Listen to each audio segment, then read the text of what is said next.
Happy Friday, everyone. Yes, it's Friday. Finally Friday. And late last night, or as I'm recording this, just a couple hours ago, we found out that we got some new information about the game that was formerly known as Gods and Monsters from Ubisoft. But before we get into that, including a release date and some pictures coming up from the game, get subscribed if you are new to the channel. And of course, turn that bell notification on so you stay up to date with new videos on this channel.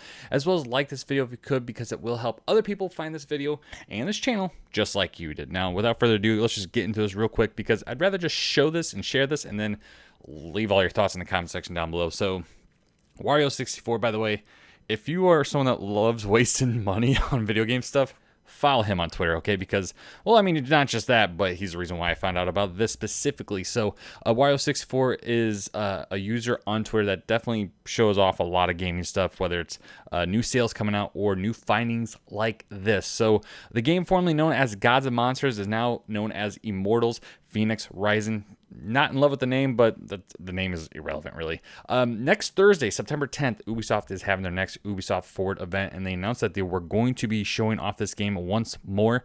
And my hope, I guess, was that they're going to shadow drop the game that day, but it appears that isn't going to be the case, because over on the Xbox website, you can actually look up Immortals Fenyx Rising, and they have the description down there, including pre-order bonuses, which I won't get into here. You can just kind of read and go from there.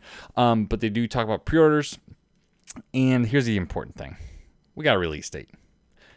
On this specific website, which is the Xbox.com store, if you click over here, we find out that we are looking at a possible release date of December 3rd, 2020.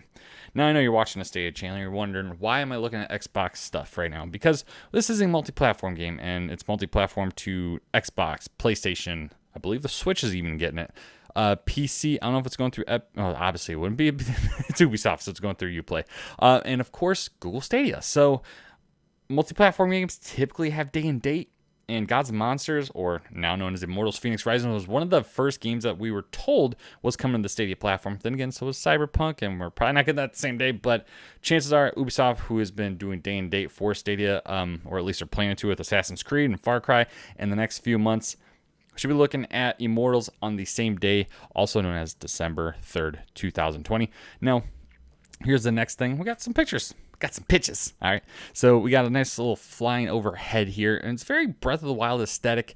When there was gameplay leaking due to the pre-alpha that leaked onto Stadia for about half an hour, and our good friend Eddie over at Eddie Player One was able to capture some of the footage.